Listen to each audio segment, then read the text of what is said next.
Buenas noches, gracias por continuar conectados a la señal de Costa Rica Noticias. Estamos en vivo a las 8:04 de la noche. Soy Ernesto Rivera. Entre otros muchos efectos secundarios, la pandemia nos ha puesto a aprender mucho de ciencias. En este momento, el mundo de las ciencias, de la salud sobre todo, está completamente desbordado de investigaciones y trabajos que buscan hallar una vacuna o al menos tratamientos para atenuar los síntomas y evitar que las personas contagiadas con SARS-CoV-2, la enfermedad que provoca el COVID-19, enfermen de gravedad. En Estados Unidos, la FDA ya autorizó el tratamiento de estos pacientes con un medicamento llamado Remdesivir. Y en Costa Rica la Caja analiza ahora si conviene o no. Para conversar sobre estos temas, invité hoy a la doctora Eugenia Corrales Aguilar, viróloga e investigadora de la Facultad de Microbiología de la UCR. Buenas noches, doctora Corrales. Bienvenida al set virtual de Costa Rica Noticias. Muchas gracias por la invitación. Doctora Corrales, conversamos por última vez en este mismo espacio, pero a 2 metros de distancia, el 11 de marzo pasado, hace menos de 2 meses. Y sin embargo, parece que hiciera una década por todo lo que ha pasado desde entonces. En aquella entrevista, usted estaba muy alarmada sobre el daño que podría causar en Costa Rica el virus. ¿Cómo analiza lo que ha ocurrido en estas semanas? Bueno, habría que analizarlo desde 2 puntos distintos. Uno es desde el punto de vista científico y el otro es desde el punto de vista de lo que ha sucedido a nivel de los servicios de salud del país. Empecemos por los servicios de salud del país. Bueno, Costa Rica, por las medidas prontas que tomó desde marzo, cuando tenía un poco menos de 50 casos ya comprobados, decidió tomar medidas muy drásticas en el sentido de clausurar el ciclo lectivo, de prohibir eventos masivos, etcétera, etcétera, acondicionar sus centros de salud, aumentar la posibilidad de diagnóstico, eh, montar toda una estructura de seguimiento de los pacientes, de los sospechosos, cerrar fronteras. Y todo esto ha resultado bastante bien para el país. Hemos tenido un manejo satisfactorio. Si lo comparamos con otros países cercanos mismos, por el sur, por ejemplo, vemos que nuestros casos no han aumentado tan exponencialmente ni hemos tenido la cantidad de muertes que podríamos haber tenido si no hubiéramos tomado estas medidas. Y desde el punto de vista científico ha sido una avalancha de conocimiento y de hallazgos y de ideas y de iniciativas que en cuestión de unos 2, 3 meses han sido numerosas. Hoy, doctora Corrales, hoy en Costa Rica cumplimos 15 días sin tener que lamentar una muerte por esta enfermedad. Y estamos en una meseta en donde evolucionamos día con día con menos de 15 casos cada 24 horas. ¿Cómo poner estos datos en su justo contexto? ¿Pasamos ya la curva de la primera ola? Bueno, eso es uno de los asuntos en que todavía estamos en discusión, varias gente que no, que estamos externos al ministerio, es si realmente entramos a una curva en algún momento. O sea, si usted ve por lo menos la graficación de los datos de casos nuevos por día, si vimos un piquito, como le diríamos en otros contextos, en que sí hubo un aumento considerable de casos y que las medidas tuvieron efecto, evitando que esos casos se volvieran más y más y más. Yo creo que Costa Rica tal vez no se ha comportado de una manera tan parecida a los otros países en el que nosotros hemos estado, como usted lo describió, en un aumento paulatino de casos y que ahora tal vez con cierta apertura de, por ejemplo, gimnasios, por ejemplo, teatros, por ejemplo, cine o ciertas actividades ya un poco no tan restrictivo como estuvimos, por ejemplo, en Semana Santa, ya podríamos tener ese aumento paulatino y tal vez no llegar a un pico tan elevado, pero sí ir de poquito a poquito. Yo creo que esa ha sido como una estrategia muy eh, correcta que se ha tomado en este momento. Una de las afirmaciones en las que todos los científicos coinciden es en que este problema no se termina hasta que el mundo tenga una vacuna. En este momento hay al menos 6 candidatas en convertirse en la vacuna y ya se están probando en seres humanos. Hay 2 proyectos en Estados Unidos, 3 en China y una en Inglaterra. ¿Qué información circula entre científicos sobre este tema? Bueno, entre científicos siempre se discute si va a haber alguna vacuna del todo, ¿verdad? O sea, obviamente toda la humanidad está con esa esperanza de que va a haber una vacuna y que la vacuna va a funcionar. Además, hay más de 90 candidatos, ya sea a nivel preclínico, o sea, en laboratorio y ahora clínico. Y hay varias que están teniendo cierta efectividad y no están demostrando ser tóxicas en humanos, pero sin embargo hay que tomarlo con mucha cautela de si de veras esa vacuna va a ser, primero si va a ser y segundo si va a ser protectora. Yo creo que por lo menos se está invirtiendo bastante dinero, creo que hoy anunciaron 8 billones de dólares para a nivel un esfuerzo conjunto mundial para encontrar una vacuna pronto y obviamente se espera que esa sea la solución. Eso sería una solución muy positiva, eso sí se lo puedo decir. 8 billones de dólares es toda la plata del mundo aplicada, mucha energía aplicada sobre un mismo punto. ¿Por qué duda de la posibilidad de que se halle una vacuna? ¿Qué elementos juegan para que no se logre o para que se logre? Bueno, primero, la pregunta más desde el punto de vista científico es si la respuesta inmune que produce la persona va a llegar a ser protectora. O sea, que si va a llegar a tener un efecto en evitar la infección cuando uno esté vacunado. Esto lo decimos porque si uno extrapola esos datos a otros coronavirus, por ejemplo los coronavirus respiratorios, uno puede ver que la respuesta inmune en algunos casos no evita la infección, pero lo que hace es disminuir la severidad del caso.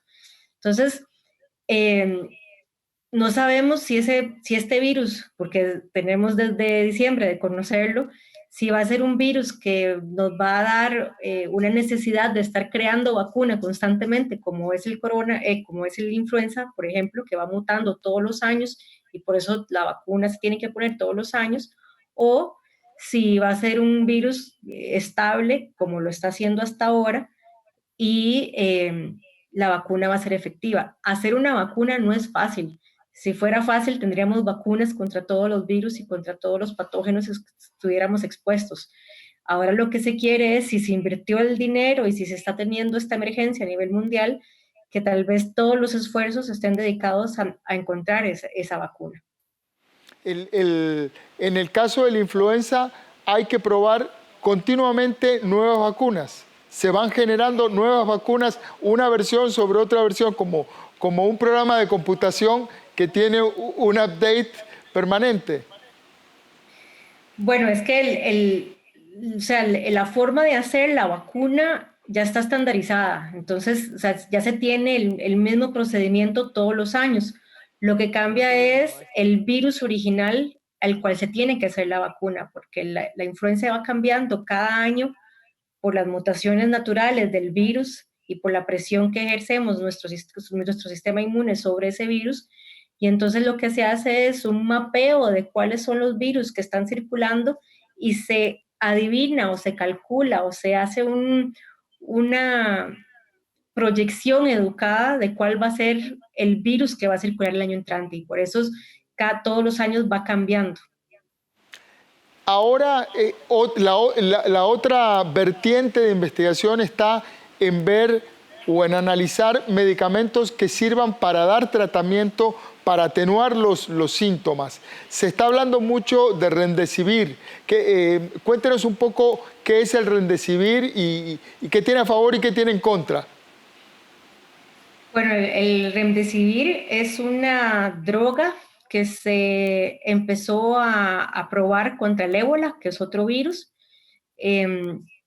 Y lo que es el Remdesivir es que cuando se tiene la cadena de ácido nucleico, o sea, la información genética del virus, esa información genética está hecha de bloquecitos, que es lo que llamamos las bases. Y este medicamento lo que hace es sustituir una de esas bases e introducir error en el virus para que no se replique. Entonces, los hallazgos que se están encontrando hasta este momento con este antiviral, que no era original contra el SARS-CoV, sino que era contra el ébola, es que está teniendo cierto efecto, no evitando la muerte de los pacientes, sino más bien disminuyendo el tiempo de hospitalización de los pacientes. Entonces, pero esos hallazgos son muy preliminares y no están todos los datos disponibles aún al público, entonces todavía no han sido puestos bajo un escrutinio científico de que realmente eso es lo que esté sucediendo. En este momento hay por lo menos, creo que son 7 u 8 ensayos clínicos a nivel de todo el mundo, porque también tiene uno que buscar poblaciones que se pueden comparar, ¿verdad? Yo no voy a comparar una persona mayor con un factor de riesgo contra una persona joven sin factor de riesgo, y a la joven le voy a dar el antiviral y a la mayor no. Entonces ahí obviamente hay un error en el diseño del ensayo clínico. Entonces todo esto se está tratando de analizar desde un punto de vista más profundo para ver si realmente es activo. Otros antivirales, o no tanto antivirales, sino medicamentos que se están probando aquellos que modulan la respuesta inmune, porque lo que se ha visto es que la severidad de la enfermedad de COVID tiene algo que ver con la desregulación que se da en el sistema inmune. Entonces, hay otro montón de otros medicamentos que se están probando. De hecho, en este momento hay más de 300 ensayos clínicos entre vacunas y antivirales y antiinmunomoduladores, y hasta la vitamina C se está probando a ver si funciona algo. Es impresionante la cantidad de información que se está generando alrededor de esto científica. Vamos a hacer un corte, una pausa y enseguida regresamos.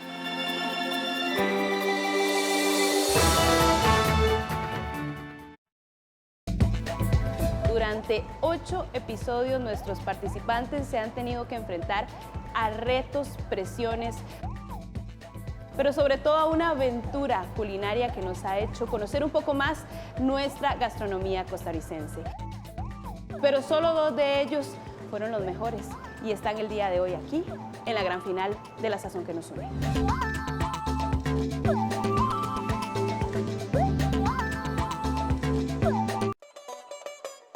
En celebración del Día Nacional del Calipso y el nacimiento de Walter Ferguson, en el espacio Arte 13 les presentamos una entrevista exclusiva a uno de los autores nacionales más importantes de este género musical.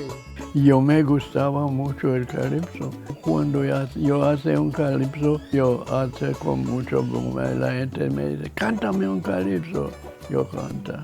Walter Ferguson. Y un concierto homenaje a su figura, el jueves 7 a las 9 de la noche y el domingo 17 de mayo, 2 de la tarde, por 13, Costa Rica Televisión.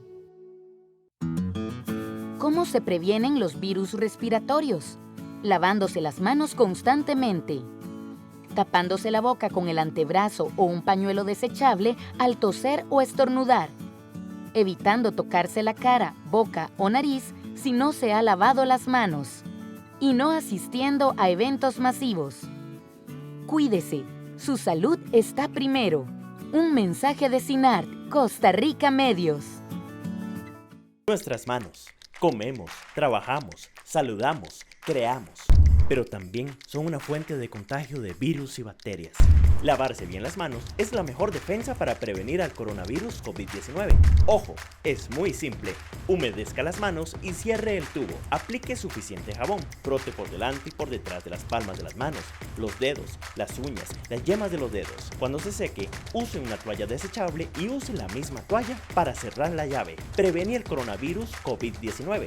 Infórmate por las redes oficiales del Ministerio de Salud. Un programa que muestra cómo afrontan los ciudadanos del mundo las oportunidades y los riesgos de la globalización. Global 3000. Todos los sábados al mediodía y martes a las 10 de la noche. En 13, Costa Rica Televisión. Tavo trabaja limpiando piscinas en casas de familias adineradas de Buenos Aires. Y dice usted que no anotó la patente. No.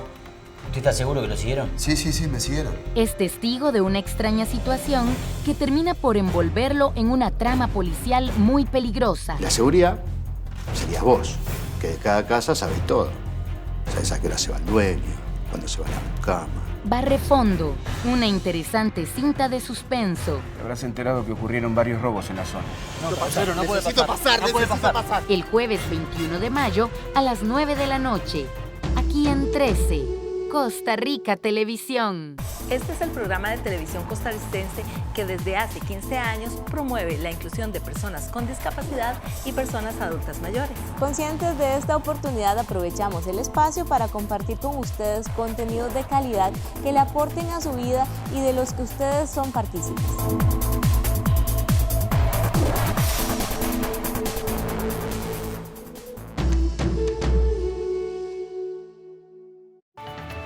Estamos conversando con la doctora Eugenia Corrales Aguilar, viróloga, investigadora de la Universidad de Costa Rica. Tuvimos un problema con la señal de video. Vamos a continuar conversando telefónicamente con ella. Continuamos en la llamada, doctora Aguilar. Sí, aquí estoy. Ahí está. Hablábamos del Remdesivir y de las líneas de investigación y de la enorme cantidad de trabajos de investigación que se están haciendo. Usted mencionó la cifra, 8 billones de dólares aplicados a la investigación. Una duda que queda y que he visto de manera repetida es ¿cuán seguro es ir tan rápido en un medicamento que se va a utilizar sobre seres humanos? Bueno, la ventaja que se tiene con el Remdesivir es que todas las partes previas para ver si era tóxico, si tenía efectos secundarios o si tenía otro tipo de efectos que no se podrían predecir con su estructura, es que ya se probaron cuando se hizo para el ébola, que fue hace, no me acuerdo, hace 10 años creo. Entonces, el usarlo ahora en pacientes con COVID-19, ya uno como que se brincó toda esa fase preliminar y nada más está viendo si hay algún efecto real contra este virus. Otra de las preguntas y de las interrogantes que hay es si es efectivo darlo tan tardíamente, porque se está dando ya a personas hospitalizadas con una enfermedad ya muy avanzada, tal vez muy severa. Y como yo le expliqué, esto lo que hace es evitar que el virus se replique. Entonces, más bien lo que habría que hacer sería tratar de darlo lo más pronto posible una vez que se inicia con la infección. Entonces, eso tal vez es lo que está no siendo tan efectivo a la hora de probarlo, pero como le digo, hasta ahora se está probando en diferentes centros y en diferentes países. Doctora Corrales, inicialmente cuando la pandemia comenzó a hacerse famosa, hubo dos versiones circulando. Una versión que la subestimaba completamente, subestimaba el daño del virus y decía que era poco más que una gripe. Y luego vimos que esa gripe lleva muertos, más de 250,000 personas en todo el mundo. Es decir, era algo mucho más grave que una gripe. Ahora hay otra tendencia de gente que quedó muy asustada y que tiene mucho temor sobre los efectos posteriores a curarse o a dejar de ser positivo con el virus. ¿Cuál es el medio de esas dos visiones, una apocalíptica y otra negadora? Si es que hay un medio. Sí, bueno, es que una actitud negadora, yo creo que muchos fuimos inocentes al creer que iba a ser como una gripe o que iba a ser controlado como fue controlado el SARS-1 en su momento, en el 2002 o en el 2003. Este virus está causando muertes, no en un número total más elevado que, por ejemplo, la influenza, pero lo que está sucediendo es que en un lugar determinado, en un día, se están muriendo muchas personas. Entonces, también el efecto de la prensa y de los comunicadores ha sido un poco hacia el otro extremo, del extremo apocalíptico, de que todo está muy mal y que todos nos vamos a morir, ¿verdad? Si usted ve las estadísticas, las personas que al final sucumben son personas que generalmente tienen factores de riesgo y tenían una propensión más a complicarse con una enfermedad. Yo creo que, por lo menos yo desde el punto de vista de viróloga y de microbióloga, hay que tenerle respeto al virus y considerar todo lo que podría pasar. Mucha gente, como usted dice, está asustada de que le dio el virus y que tal vez no va a estar 100% recuperado. Eso todavía es muy pronto para verlo. O sea, una neumonía por un virus no es un cuadro sencillo de pasarlo un par de días en la cama y ya está. O sea, una neumonía con un virus es un cuadro muy severo que independientemente de si es este virus o si es otro virus o si es otro patógeno, tarda su tiempo en recuperarse.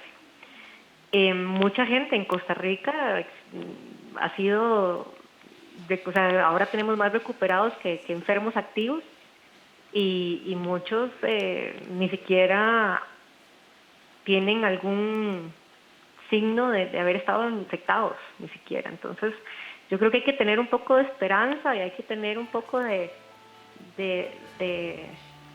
una perspectiva de que tal vez con el tiempo que hemos estado ganando y con la información que hemos estado recabando y con la experiencia que hemos estado aprendiendo, lleguemos a verlo no tan apocalíptico como usted lo pintó.